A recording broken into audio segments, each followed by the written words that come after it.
Hi, today we're going to be talking about metric capacity. So the two units we're going to be looking at are milliliters and liters. And something important to remember is that 1,000 milliliters equals 1 liter. So we're going to look at some containers in a minute and how much liquid they hold. But before we get to that, I want to show you what 1 milliliter looks like. So this is a dropper, and usually you use droppers to give babies their medicine. This is about 1 milliliter, okay? So just remember that. When you think of 1 milliliter, think of using a dropper. And this dropper holds, well, it holds more than 3, but 3 milliliters would be up to this line here, okay? This medicine cup is something you all are probably used to seeing or taking your medicine out of. It right now has 10 milliliters of allergy medicine in it. So that gives you guys an idea of the size of a milliliter and 10 milliliters. All right, so now let's look at some containers. This allergy medicine, okay, this container holds 118 milliliters of liquid. Next we have hand sanitizer, which we are having trouble finding in the stores nowadays. This holds 236 milliliters. Next we have avocado oil, and this avocado oil bottle holds 500 milliliters, okay? Next, bottle of water. Now this bottle of water is 1 liter. So this is the same as 1,000 of these that I showed you earlier, okay? So this is 1,000 milliliters or 1 liter. And since this is exactly 500 milliliters, this is half of a liter, okay? And last but not least, I have a big old bottle of almond milk, and this bottle holds 2.84 liters of milk. So this is almost 3 liters. This is almost 3 of these. Or you could even say 3,000, almost 3,000 milliliters.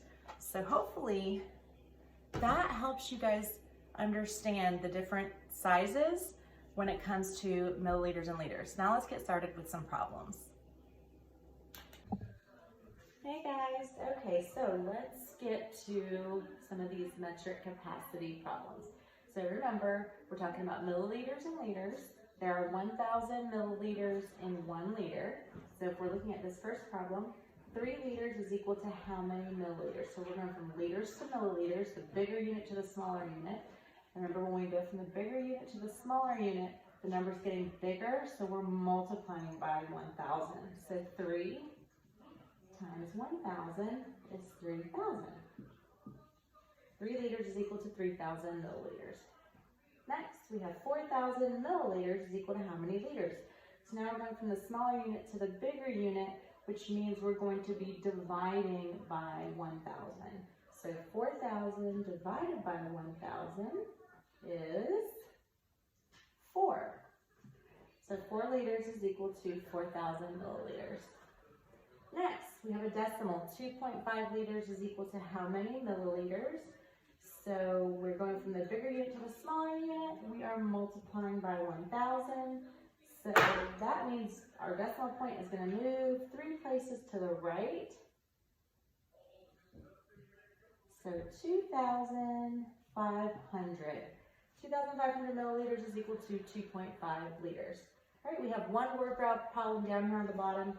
There were 3 liters of milk when we first bought it. Now we have 2,100 milliliters left. How much did we drink? Okay, so I'm going to get down here and work this problem. So now the problem is we have liters here and milliliters there. So we have to either change our milliliters to liters or change our liters to milliliters. I'm going to change liters to milliliters and multiply by 1,000. I prefer to multiply than divide by 1,000. So 3 liters is equal to 3,000 milliliters because we're multiplying by 1,000. And we now have, so this is what we started with, 3,000 milliliters of milk. And now we have 2,100. So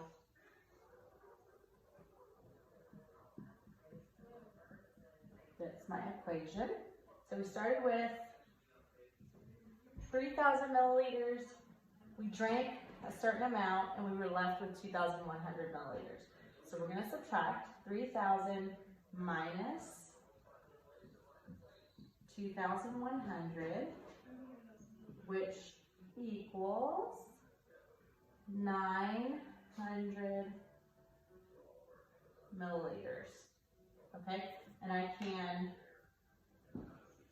3,000 minus 2,100. I'll do the subtraction problem up and down. 3,000 minus 2,100.